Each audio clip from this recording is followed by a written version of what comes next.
sukacita kami Tuhan, sumber pengharapan kami. Terima kasih Tuhan, terima kasih Tuhan. Inilah pujian penyembahan kami. Kami mau taruh di bawah kaki Tuhan. Sebab hanya Engkau Allah yang layak kami tinggikan, Allah yang layak kami sembah, Allah yang layak untuk kami puji Tuhan. Sebab begitu besar kasih-Mu Tuhan, sebab begitu besar perbuatan-Mu dalam hidup kami Tuhan. Haleluya Tuhan, haleluya Tuhan, haleluya Tuhan. Kau sungguh indah tiada taranya, sungguh menakjubkan,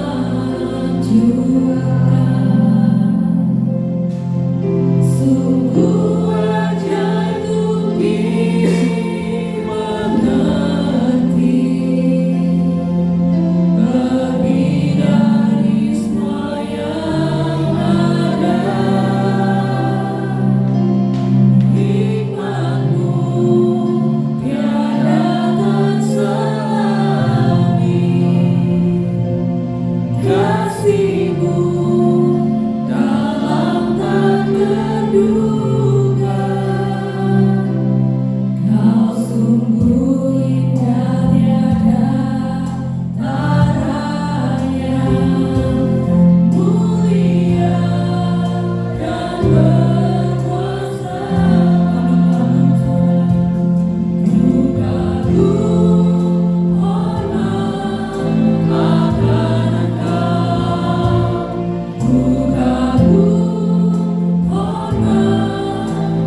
Mari dengan segenap hatimu katakan.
Setiap pujian penyembahan pasti ada kuasa-Mu Tuhan. Kami yang sakit akan Kau sembuhkan. Kami yang lemah akan Kau beri kekuatan Tuhan. Kami yang terikat, kami yakin dan percaya akan dibebaskan Tuhan. Oleh karena itu Tuhan, kami mau masuk lebih dalam lagi dalam hadirat-Mu Tuhan. Kami mau merasakan Roh Kudus-Mu menjamah setiap kami Tuhan. Sebab kami tidak mau pulang seperti saat kami datang Tuhan. Biar hati yang baru Kau berikan, Roh-Mu semakin menyala-nyala Tuhan dalam hidup kami Tuhan. Oh, Tuhan Yesus, inilah setiap pujian penyembahan kami yang mau kami bawa Tuhan ke dalam hadirat-Mu Tuhan. Biar kiranya Engkau bertata Tuhan. Engkau yang mengambil setiap ibadah ini Tuhan. Engkau yang berbicara Tuhan. Kami berdoa Tuhan untuk teman-teman kami yang mungkin belum hadir Tuhan. Biar kiranya Engkau percepat langkah mereka sehingga mereka bisa tiba di tempat ini Tuhan tanpa kekurangan apapun Tuhan. Haleluya. Kami juga berdoa Tuhan untuk segala kuasa-kuasa Tuhan yang datangnya bukan daripada-Mu Tuhan, yang mau mengganggu ibadah ini Tuhan. Kami berdoa, kami patahkan, kami hancurkan di dalam nama Tuhan Yesus Kristus. Biar kiranya Roh Kudus-Mu Tuhan yang berjalan menjamah setiap hati kami Tuhan. Ini kami Tuhan. Kami mau merasakan Kau lebih dalam lagi Tuhan. Hanya dalam nama Tuhan Yesus Kristus kami telah berdoa mengucap syukur. Yang percaya Tuhan hadir di tempat ini sama-sama katakan amin. Masih sanggup puji Tuhan lebih dalam lagi amin. Masih antusias lagi amin. Haleluya. Terpujilah nama-Mu Tuhan. Sebab Kau Allah yang begitu luar biasa di tempat ini Tuhan.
Biar kiranya Tuhan, melalui firman-Mu Tuhan, hati kami semakin dibentuk serupa dengan Engkau Tuhan.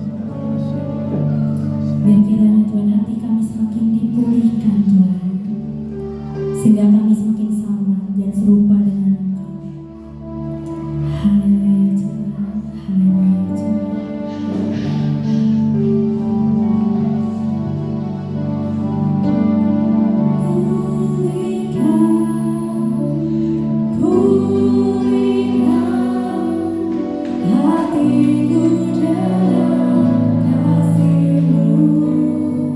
Bentuklah hati kami Tuhan.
Dan pada saat Tuhan ada di tengah-tengah kami percaya ada kuasa Tuhan yang dinyatakan dalam kehidupan kami.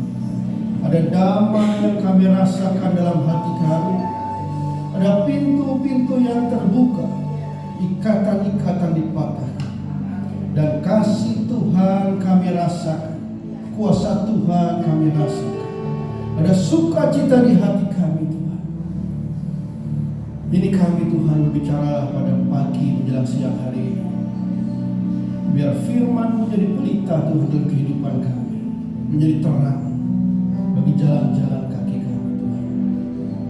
Sertai hamba-Mu yang menyampaikan firman Tuhan, biar hanya isi hati Tuhan yang keluar dari mulutnya. Dan kuasa Tuhan memimpin pemberitaan firman pada hari ini. Terima kasih Tuhan, ajar kami untuk mengerti firman Tuhan dan jadikan firman ini Tuhan pagar, pelita dalam kehidupan kami. Terima kasih di dalam nama Tuhan Yesus kami berdoa. Amin. Silakan duduk Bapak Ibu. Shalom. Selamat pagi menjelang siang. Saya percaya Tuhan ada di tengah-tengah kita. Sepanjang puji-pujian tadi ada berkat Tuhan buat hati kita, buat kehidupan kita. Bapak Ibu dikasih Tuhan, pada pagi menjelang siang hari ini saya akan membawakan satu firman Tuhan tentang rahasia keberhasilan. Rahasia keberhasilan. Ya tentunya kita mau berhasil ya dalam kehidupan kita, dalam apapun yang kita lakukan. Kalau kita lihat tentang keberhasilan, saya lihat di Kamus Besar Bahasa Indonesia tentang keberhasilan. Keberhasilan adalah tercapainya suatu tujuan yang diinginkan. Ya, jadi keberhasilan adalah tercapainya satu tujuan yang diinginkan. Tentunya kita bukan hanya pada saat kita anak-anak, kita punya keinginan.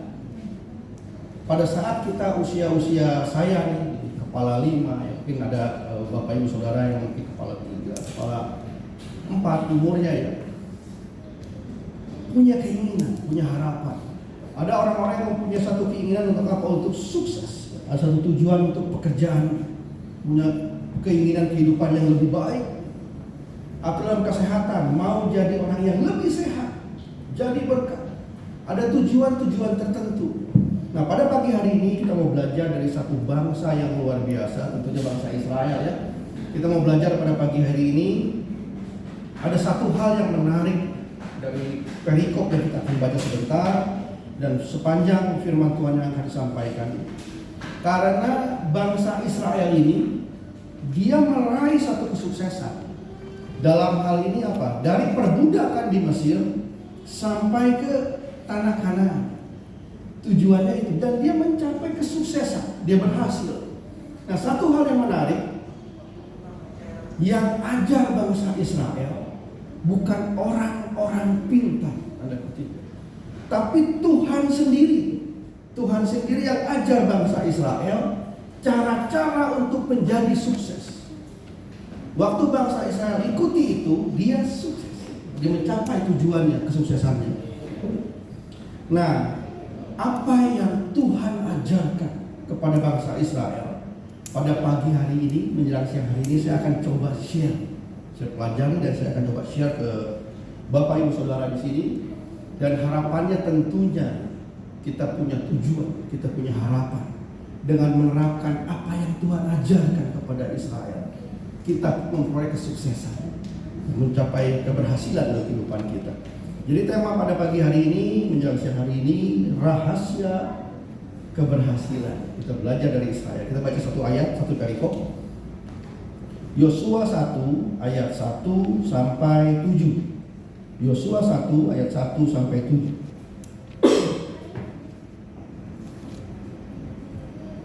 Sebelum masuk ke Yosua 1 ayat 1 sampai 7, saya akan masuk dulu ke Ulangan 34 ayat 5 sampai 8 supaya ini kita tahu apa yang terjadi yang melatar belakangi bangsa Israel pada khotbah saya pada pagi hari ini.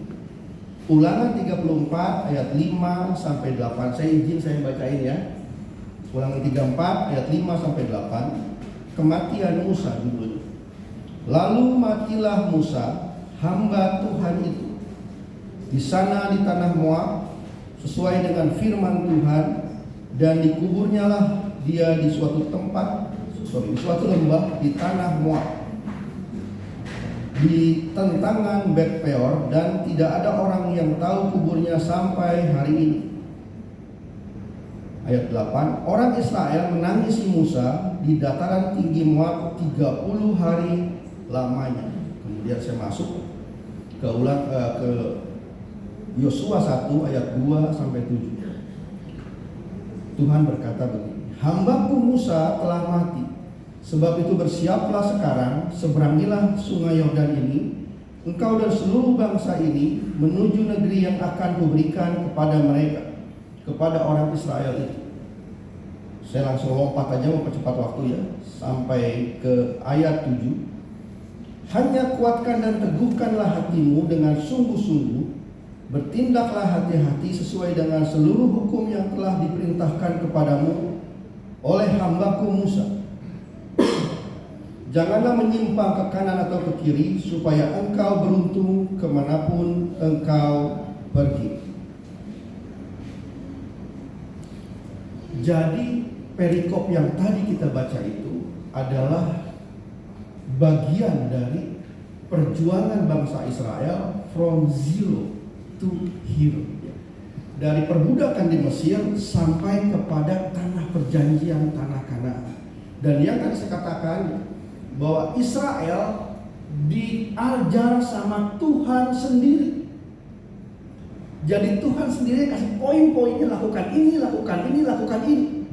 Waktu dia lakukan dan dia sukses, mencapai kesuksesan. Konteks ayat yang kita baca tadi, Bapak Ibu bayangkan, kalau kita bangsa Israel, Musa adalah pemimpin besar Israel. Dia pemimpin yang luar biasa. Setiap hari begitu keluar dari tanah Mesir, bangsa Israel melihat kuasa Tuhan menyertai Musa. Dia lihat 10 hukum Tuhan itu diterapkan ke orang-orang Israel. Dia lihat, orang Israel lihat dengan mata kepala sendiri bagaimana Tuhan menyertai Musa. Dia belah laut, Tuhan masuk belah laut. Bangsa Israel berjalan, pimpinan Musa, melalui tangan Musa, mujizat-mujizat besar terjadi. Enggak heran ya kalau bangsa Israel pikir begini, yes, ini dia pemimpin kami, ini dia superhero kami, inilah gambaran Tuhan kami. Musa dianggap setengah dewa. Apa yang dikatakan Musa terjadi. Mereka mengeluh Tuhan. Musa bicara pada Tuhan, terjadi jalan keluar, ada jalan keluar. Bagi mereka Musa segala. Di titik ini Musa mati. Musa mati. Jadi pemimpin yang mereka ikuti yang begitu luar biasa mati. Hancur bangsa Israel. Dia pikir apa? Selesai. Di tanah ini selesai. Karena pemimpin mereka mati. Habis mereka.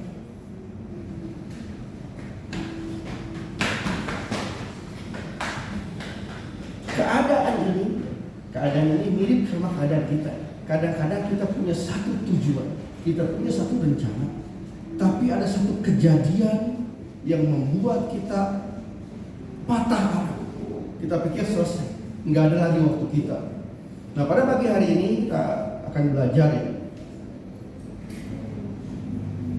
3 hal yang Tuhan ajarkan kepada Yosua sebagai pengganti Musa, yang kita akan lakukan dalam kehidupan kita untuk mencapai cita-cita kita, mencapai keberhasilan.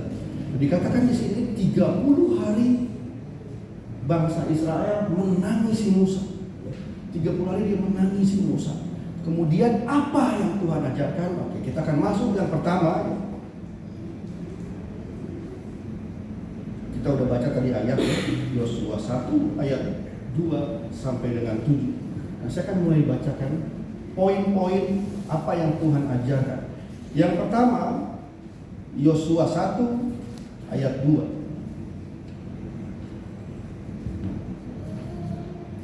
Hambaku Musa telah mati, sebab itu bersiaplah sekarang, seberangilah sungai Yordan ini, engkau dan seluruh bangsa ini menuju negeri yang akan kuberikan kepada mereka, kepada orang Israel itu.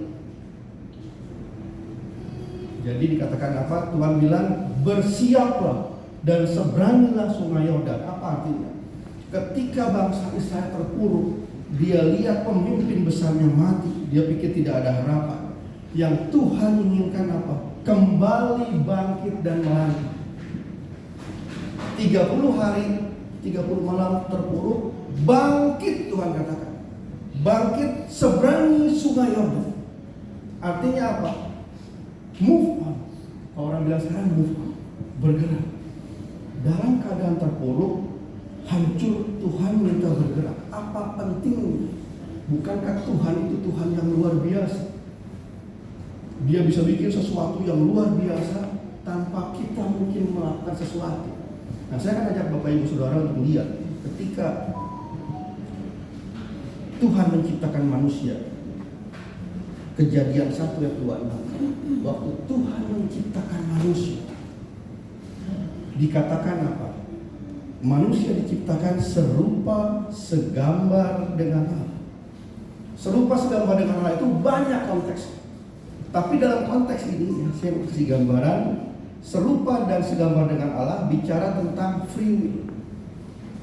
Waktu Tuhan ciptakan manusia, manusia dikasih satu kuasa yang luar biasa. Kuasa untuk menentukan jalannya sendiri. Tidak seperti robot. Kita punya kuasa, dikasih sama Tuhan free. Apa yang kita melakukan, mau memuliakan Tuhan, monggo Tuhan bilang. Mau menghancurkan kehidupan orang lain, monggo. Tuhan kasih kuasa itu. Bahkan ketika Hawa, Adam, dia makan buah pengetahuan yang baik dan jahat. Tuhan tahu, tapi Tuhan hormati. Tuhan gak sentuh, Tuhan gak touch, biar pilih, itu kuasa begitu luar biasa. Karena itu, karena kuasa itu, Tuhan tidak akan bekerja mendahului tindakan manusia. Artinya begini, banyak kita berpikir, saya lagi terpuruk, saya lagi ada masalah, mau kerja, tunggu waktunya Tuhan dah. Tunggu tanda dari Tuhan dah. Tapi Alkitab katakan bertindak. Waktu kita diam, kuasa Tuhan tidak akan mendahului melakukan sesuatu. Waktu manusia bertindak, bergerak, kuasa Tuhan menyertai. Itu konsep kuasa Tuhan. Saya kasih beberapa contoh. Keluaran 14 ayat 16 dan 21. Ini cerita ketika bangsa Israel melihat laut dibelah. Saya bacakan. Ayat 14, Keluaran 14, 16 dan 21.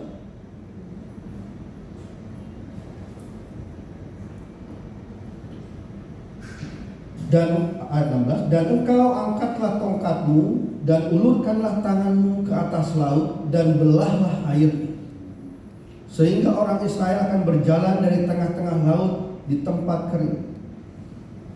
Ayat 21, lalu Musa mengulurkan tangannya ke atas laut, dan semalam-malaman itu Tuhan menguatkan air laut dengan perantaraan angin timur yang keras, membuat laut itu menjadi tanah kering, maka terbelahlah air itu. Jadi kita lihat di ayat ini, di Keluaran 14, 16-21. Waktu Tuhan mau membelah laut, sangat bisa. Tuhan bilang begini, Musa lihat laut, aku belah, dibelah. Wah, terbelah laut. Bisa, Tuhan yang punya kuasa. Tapi Tuhan tidak lakukan itu. Dia minta apa? Musa ambil tongkatnya, diarahkan ke laut, dan laut terbelah. Ada tindakan dari Musa. Dia melakukan tindakan itu, baru kuasa Tuhan menyertai. Ayat berikutnya, cepat aja ya. Keluaran 15 ayat 22-25. Kemudian bangsa Israel ini jalan ke Mara dan Elim. Keluaran 15 ayat 22-25. Waktu di sana, atau kita baca ayatnya, saya bacakan ayatnya biar lebih jelas. Keluaran 15 ayat 22 sampai 25. Di Mara dan di Elim, Musa menyuruh orang Israel berangkat dari laut Teberau. Setelah dia belah airnya, jalan begitu. Lalu mereka pergi ke padang gurun Shur. 3 hari lamanya mereka berjalan di padang gurun itu dengan tidak mendapat air. 3 hari nggak dapat air. Bekal mereka udah habis, ada yang kekurangan begitu. Sampai mereka ke Mara.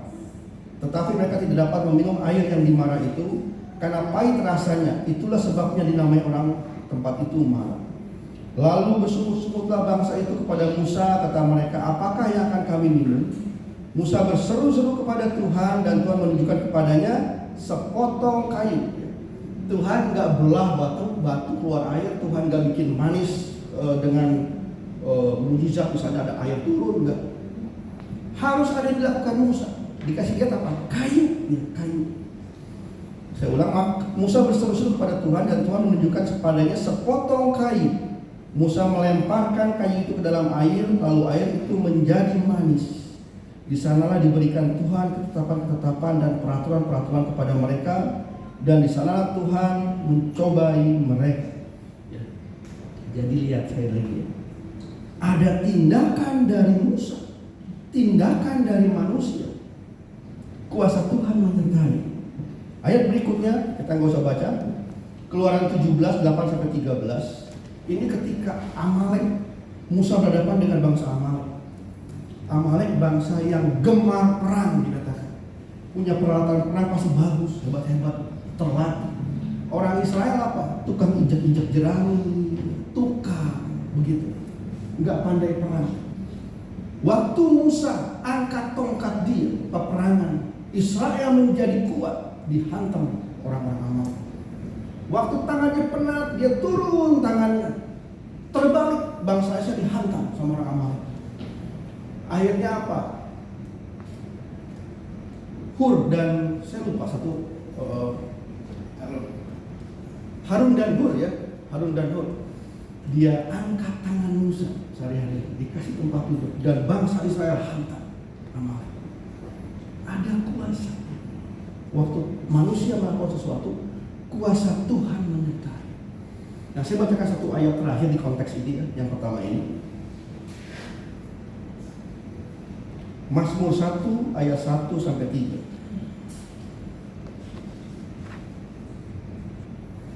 Mazmur 1 ayat 1 sampai 3. Berbahagialah orang yang tidak berjalan menurut nasihat orang fasik, yang tidak berdiri di jalan orang berdosa, dan yang tidak duduk dalam kumpulan pencemooh.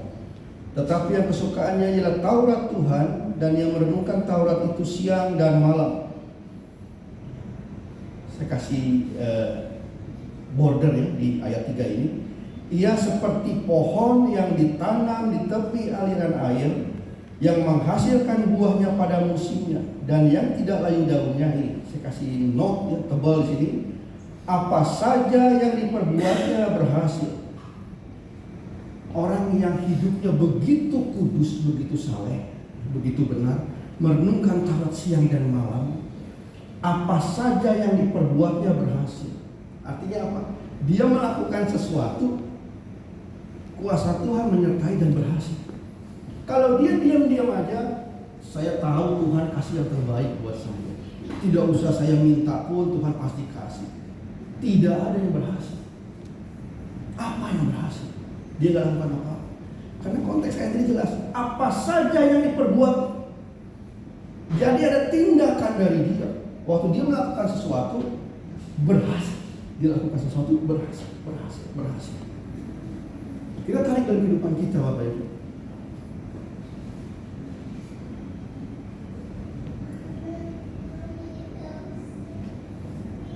Seringkali saya pun dulu begitu. Lihat waktunya Tuhan melakukan sesuatu, lihat tanda dari Tuhan. Kelihatannya rohani, tapi Alkitab jelas katakan bertindak. Kuasa Tuhan bekerja ketika ada tindakan iman dari kita. Waktu kita mau sembuh, kita sakit, kita nggak tunggu. Kita berusaha, mungkin kita olahraga, bertindak. Kuasa Tuhan menyertai. Waktu kita ingin hidup kita lebih sukses, lebih berhasil, jangan tunggu waktu Tuhan. Bikin rencana, bertindak. Waktu kita bertindak, mungkin pintu itu tertutup, tapi waktu kita berjalan, kita mungkin melihat pintu-pintu lain terbuka. Kuasa Tuhan bekerja, kuasa Tuhan menyertai. Bertindak. Kalau mau kuasa Tuhan nyata dalam kehidupan Bapak Ibu, bertindak. Yang kedua, Yosua 1 ayat 7a. Yosua 1 ayat 7a. Jadi yang pertama, bertindak. Hanya kuatkan dan teguhkan hatimu dengan sungguh-sungguh.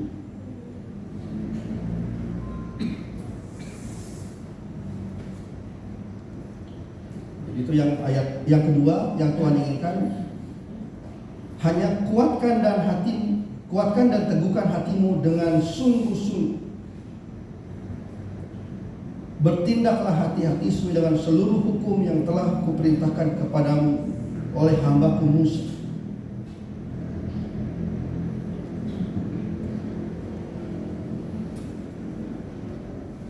Ketika yang pertama tadi katakan kita bertindak, kuasa Tuhan menyertai kita.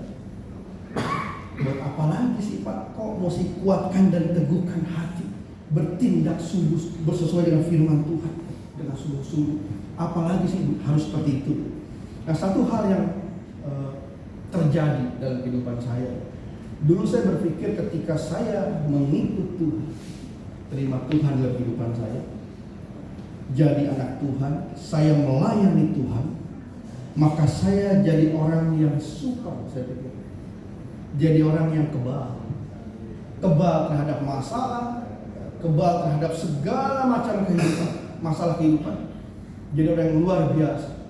Suatu ketika, saya udah mungkin sering cerita, pernah di sini saya cerita mungkin. Umur 16 tahun ketika semuanya berjalan baik dalam kehidupan saya umur 16 tahun, saya anak paling besar. Saya aktif main badminton, jadi atlet waktu itu, atlet junior. Papi saya meninggal umur 16 tahun.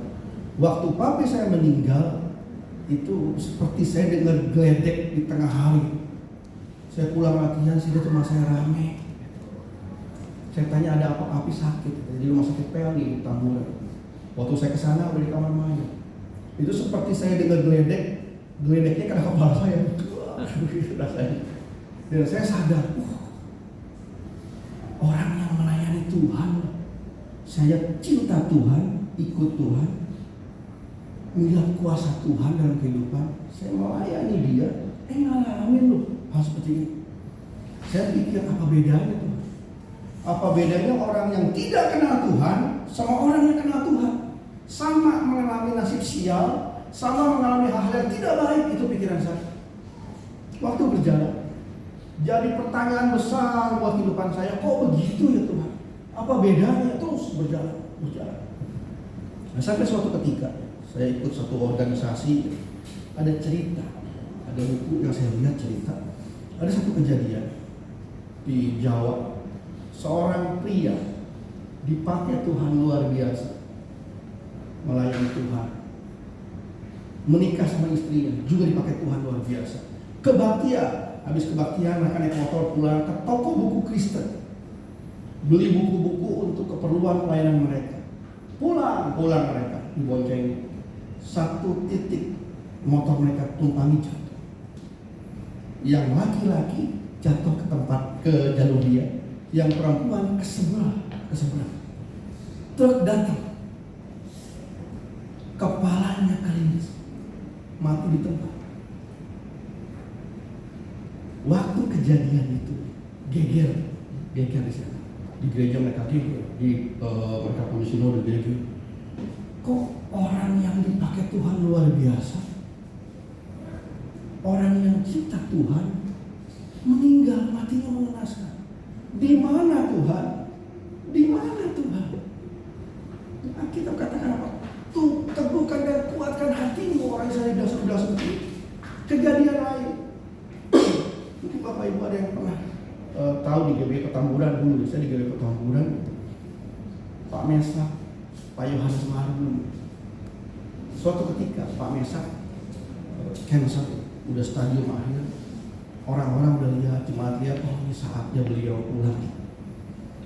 Dengan berat hati, dengan sedih, Pak Marbu, Pak Yohanes Marbu, orang yang pakai Tuhan luar biasa, di sinode GBI dipakai luar biasa. Kumpulin kami, kita majelis dikumpulin, dan dia bilang begini, Bapak Ibu yang dikasih Tuhan, Om, sakitnya sudah berat. Mungkin secara manusia tidak lama lagi beliau akan kembali. Kita berikan penghormatannya, beliau atur. Kalau sampai Om berpulang, akan dikubur di mana, berbicara dengan keluarga. Prosesinya seperti apa diatur, mau diarak kita panggul, diarak sampai ke Kobe, diatur, beliau atur. Sebagai anak rohani, wakil gembala, Pak Yohanes Marbu memberikan yang terbaik. Setuju semuanya selesai pulang. 2 hari kemudian, saya dapat kabar, saya lihat Pak Yohanes Marbu jatuh kena stroke. Kok kaget saya? Besoknya, saya belum sempat nengokin, saya di WA lagi sama grup. Pak Yohanes Marbu meninggal dunia. Yang bikin acara rencana prosesi yang tadinya sehat, yang tadinya sudah dipikir akan berpulang, terbalik. Pak Marbu, Pak Yohanes Marbu benar. Dia anak muda yang luar biasa di GBI Petamburan. Dia dipakai Tuhan di sinode, orang yang luar biasa. Meninggal. Semua pada bingung, apa sih Tuhan begini? Kok orang Kristen lah kejadian begini? Mana Tuhan berpikir seperti itu? Sama konsep saya. Saya pikir, mulai saya minta Tuhan, apa sih yang terjadi dengan kekristenan? Nah akhirnya saya dapat satu kesimpulan, saya share. Kenapa waktu Tuhan ajak Israel, yang pertama bertindak, Tuhan menyertai. Yang kedua, Tuhan menyertai, kuatkan dan teguhkan hatimu, kata Tuhan. Ini saya akan kasih gambaran. Jadi kita hidup di dunia ini, kita pikir ya kita hidup di dunia ini karena memang kita hidup mungkin seperti itu. Tapi ada satu hal yang saya pelajari, ya, bahwa kehidupan kita di dunia ini sekarang ini, kita hidup di dunia yang tidak pernah Tuhan rencanakan. Tuhan gak pernah rencanain hidup di dunia ini. Karena kalau kita lihat, saya lihat di kitab Kejadian, Tuhan itu rencanakan kita manusia hidup, Adam Hawa, di satu tempat yang namanya Firdaus yang sempurna. Manusia dibikin sama Tuhan sempurna seperti Tuhan. Bagaimana seperti Tuhan? Hidup kekal. Manusia hidup kekal. Konsep awal ciptakan manusia. Manusia tidak usah kerja, urus aman aja, makan mau makan, tinggal makan. Begitu. Tidak ada sakit penyakit, kanker, sinus, nggak ada sakit penyakit, nggak ada kesedihan, nggak ada ketidakadilan. Sempurna.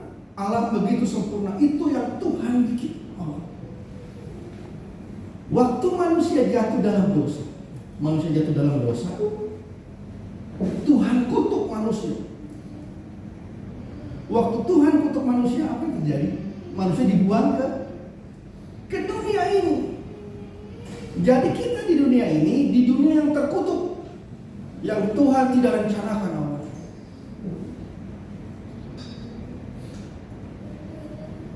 Yang pertama, waktu manusia itu dalam dosa, manusia dibuang ke tempat yang terkutuk, ke dunia ini.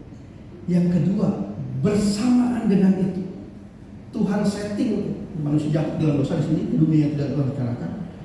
Tuhan setting di waktu yang sama satu dunia yang baru, tempat manusia nanti kembali seperti yang semula, yang pertama. Saya bacakan di Wahyu.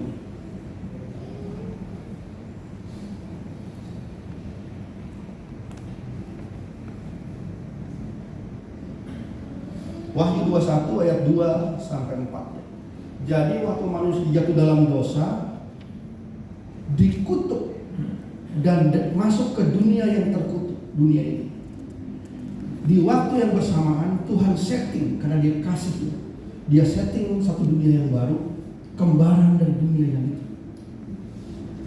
Ini di Wahyu kita lihat. Wahyu 21 ayat 2 sampai 4. Dan aku melihat kota yang kudus, Yerusalem yang baru, turun dari sorga, dari Allah yang berhias bagaikan pengantin perempuan yang berdandan untuk suaminya.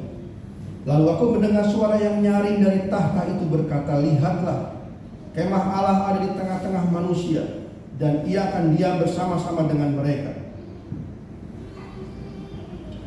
Mereka akan menjadi umatnya, dan Ia akan menjadi Allah mereka. Dan Ia akan menghapus segala air mata dari mata mereka, dan maut tidak akan ada lagi, tidak akan ada lagi perkabungan atau ratap tangis atau duka cita, sebab segala sesuatu yang lama itu telah berlalu. Ya, jadi Yerusalem yang baru turun. Jadi sekali lagi waktu manusia jatuh dalam dosa, Tuhan lakukan dua hal. Yang pertama, manusia jatuh ke dunia ini, ya, ada di sini dunia terkutuk ini. Yang kedua, Dia setting dunia yang baru. Lantas Yesus datang ke dunia ini. Kenapa kita masih mengalami hal yang nggak enak di dunia ini?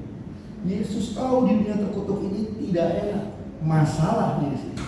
Dia datang ke dunia ini. Yesus datang ke dunia ini. Untuk apa Yesus datang ke dunia ini? Yang pertama dan yang paling utama, Yesus datang ke dunia ini untuk kita lihat Yohanes 14 ayat 6. Kata Yesus kepadanya, Akulah jalan dan keselamatan dan hidup. Tidak ada seorang pun yang datang kepada Bapa kalau tidak melalui Aku. Jadi Yesus datang ke dunia ini, Dia disalib. Yang pertama, bangkit hari ketiga dan naik ke surga. Ya.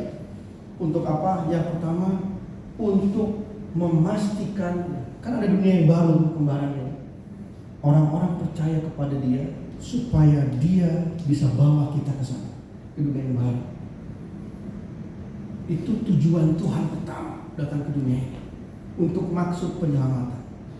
Tapi Yesus pun datang ke dunia ini untuk maksud, ada dua hal. Yang kedua, Matius 11 ayat 28.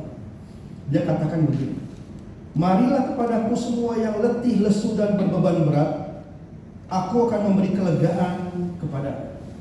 Jadi artinya apa? Ketika manusia, orang-orang percaya mengalami masalah, apapun masalahnya, dua hal yang mungkin terjadi. Pertama, wah minta sembuh, minta ini. Kalau Tuhan bilang, no, I love you, saya mau bawa kamu ke dunia yang telah kuciptakan. Itu rencana Tuhan yang pertama. Tapi orang-orang tertentu bisa mendapat kesempatan. Tuhan katakan, marilah kepadaku yang letih, lesu, berbeban berat. Dapat kesempatan lagi di dunia ini. Bisa. Jadi enggak masalah, tapi saya matinya seperti apa, Pak Marbun orang ini dikasih Tuhan matinya seperti apa, bahkan Yesus pun matinya mengenaskan, mulai Timotius seperti itu. No problem. Bukan cara matinya yang masalah. Dia ke tempat mana, kemana. Itu. Kenapa di dunia ini orang-orang Kristen masih mengalami kejadian-kejadian buruk sama seperti orang tidak kenal Tuhan? Itu jawaban. Karena kita tinggal di dunia terkutuk. Di dunia terkutuk ini apapun mati, apapun busuk, apapun karat. Itu. Dan Tuhan datang ke dunia ini. Kalau kita bilang, Tuhan paksa dong. Yang pertama, untuk masuk penyelamatan. Kedua, memberi kesempatan. Tuhan beri kesempatan, paksa Tuhan. No, nggak bisa. Tuhan punya kuasa ya, menentukan diri sendiri. Jadi apapun yang terjadi, ajarku berkata, Tuhan itu baik. Tuhan itu baik. Bisa kita sekarang seperti itu ya. Ngalami apapun Tuhan, saya percaya Tuhan beri terbaik. Kalau Tuhan kasih kesempatan hidup, kesempatan kembali naik, kesempatan kembali dapat sesuatu yang baik, puji Tuhan. Tapi utama Tuhan berikan apa? Keselamatan yang didapatkan orang-orang di luar Kristen. Yang ketiga, terakhir. Yosua 1 ayat 7b.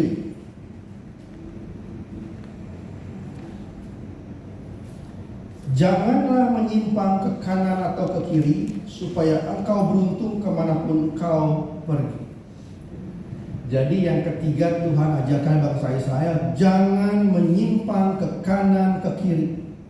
Artinya apa? Melakukan hal di luar firman Tuhan. Nah, Bapak Ibu Saudara, ini sifat dasar manusia. Semua manusia ini tidak salah, mau punya kehidupan yang enak, mau sehat, mau punya kedudukan yang baik, enggak masalah, enggak salah. Mau punya perlindungan dalam hidupnya, dilindungi, dijagai, itu tidak salah. Dan manusia secara prinsip kita, manusia dimanapun seluruh dunia mengakui adanya kuasa yang lebih tinggi dari dia, mengakui ada kuasa yang lebih tinggi. Karena mau instan, kadang-kadang manusia mencari cara di luar Tuhan. Makanya Tuhan katakan apa? Jangan menyimpang ke kanan ke kiri. Karena apa? Iblis bisa lakukan itu. Bisa lakukan itu. Saya lupa ya. Berarti sekitar 60-65 tahun lalu. Mami saya masih hidup sekarang. Hampir 80. Jadi mungkin sekitar 50-60 tahun lalu, waktu dia masih belum Kristen. Dulu di Bandung tuh, di Indonesia ya, ada yang namanya judi buntut nih. Mungkin kalau pernah dengar judi buntut. Adiknya dia, adik keluarga, anak keempat nih. Nah, anak keempat dan anak ketiga nih, cicinya dia. Adiknya yang paling kecil, dia suka ke Gunung Kawi, minta nomor buntut.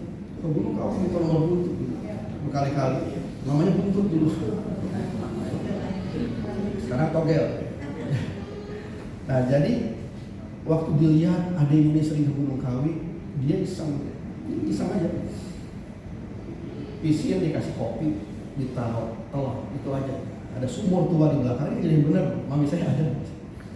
Dia taruh di belakang, ditaruh di samping sumur itu, di pinggir. Dia cuma bilang gini, minta nomor. Tiap hari Selasa. Udah, dia lakukan kegiatan biasa, normal harian. Besoknya, waktu dia datang lagi ke sumur, dia lihat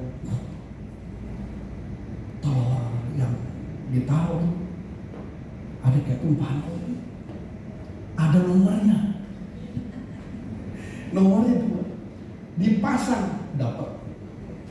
Jangan ikutin ya. Nggak tahu ngomong gitu dong. Kejadian ini bukan sekali, berkali-kali. Mami saya saksi. Jadi maksud saya katakan ini,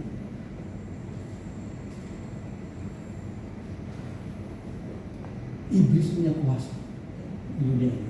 Makanya Tuhan katakan apa? Jangan menyimpang ke kanan ke kiri. Waktu Musa sekian puluh hari ada di Gunung Sinai, dia berada dalam kekudusan Tuhan, terima 10 hukum Tuhan. Bangsa Israel nggak sabar, dia bikin apa? Dia bikin berhala lembu emas. Bangsa Israel yang tiap hari lihat kuasa Tuhan aja begitu. Karena kita pun tergoda, dekat sama si bos ini atau dekat sama si pejabat ini, wah ini jaminan tinggalkan Tuhan. Makanya dikatakan apa? Kuatkan dan teguhkan hati, jangan menyimpang ke kanan atau ke kiri. Karena hanya Tuhan yang bisa berikan berkat dan jaminan keselamatan. Nah, suatu ketika ada seorang pendeta, dia cerita, di khotbah cerita itu saya sadur di khotbah. Di Amerika dia diundang sama seorang pengusaha. Waktu datang ke rumahnya itu, jam makan siang kira-kira. Si pengusaha ini duduk di kursi, kemudian si pendeta muda ini duduk juga di situ. Dan waktu ngobrol-ngobrol selesai, dia bilang, "Pak, saya mau kasih satu semacam permainan." "Oh ya, boleh silakan." Dia panggil 2 anjing herdel milik si pengusaha itu. Dia datang, anjing herdel itu duduk pas di depan pendeta dan pengusaha itu. Anjing ini jam makan dia. Kemudian 2 orang pelayan dari si pengusaha ini ambil piring isi daging gitu, daging segar. Anjing itu ngeliatin si pegawai ini. Nah, si pengusaha ini bilang begini, "Pak pendeta, silakan kasih makanan ini ke anjing saya." Pendeta itu ambil 2 mangkuk, 2 piring, dan dia taruh di depan anjing. Anjing itu cuma lihat makanan itu, dia lihat si pendeta itu, dia melihat lagi, dan dia cuek. Pendeta itu bilang, makan, nggak ngerti, dia diam aja, dilihatin si pendeta itu. Kemudian pegawainya ambil lagi 2 itu, ditaruh di tangan pengusaha, dan pengusaha itu taruh di depan anjing itu dari tangan dia sendiri, dan dia bilang ke anjing itu makan, dan anjing itu makan. Waktu si pendeta itu pulang, dia nangis di depan Tuhan. Dia bilang begitu, "Tuhan, kadang-kadang saya mengharapkan sesuatu bukan dari Tuhan. Hari ini saya belajar, anjing aja tahu siapa Tuhan. Dia tahu siapa Tuhan. Dia gak mau makan dari tangan yang bukan Tuhan." Kita ini orang tebusan Tuhan, anak tebusan Tuhan. Belajar untuk setia, tidak menyimpang ke kanan atau ke kiri. Nah, itu yang kita pelajari pada siang hari ini. Pemain musik bisa siap-siap. Jadi saya rangkum, bisa tutup. Pada pagi hari kita belajar 3 poin. Tuhan sendiri yang ajar bangsa Israel. Dari mulut Tuhan sendiri keluar, Tuhan ajarkan bangsa Israel. Yang pertama, melangkah. Apapun keadaan kita, apapun masalah kita, melangkah, kembali mulai melangkah.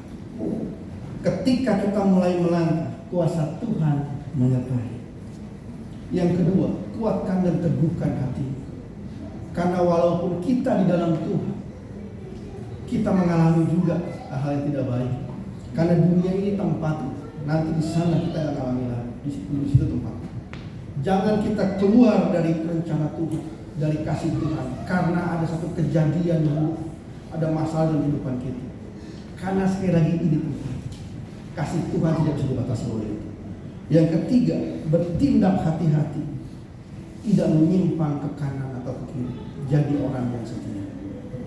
Amin untuk firman Tuhan. Saya undang Bapak Ibu untuk bangkit berdiri.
taruh dalam hati kita pada siang hari ini.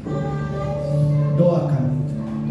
Mungkin Tuhan ingatkan tentang hubungan kita dengan keluarga kita, atau rencana-rencana kita dalam kehidupan. Ingin sehat, ada tujuan yang masih kita kejar untuk dicapai, pendidikan,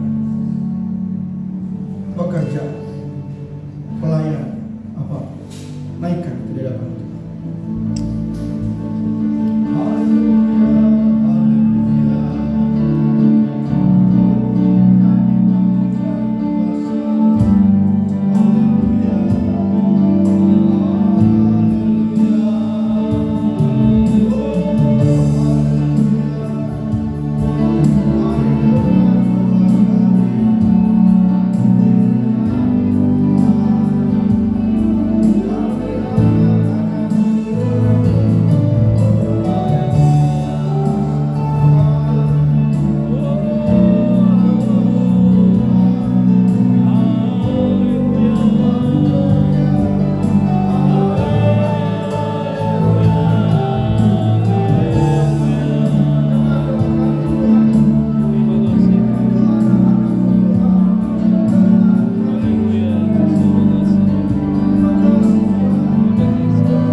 Terima kasih Tuhan. Di dalam nama Tuhan Yesus kami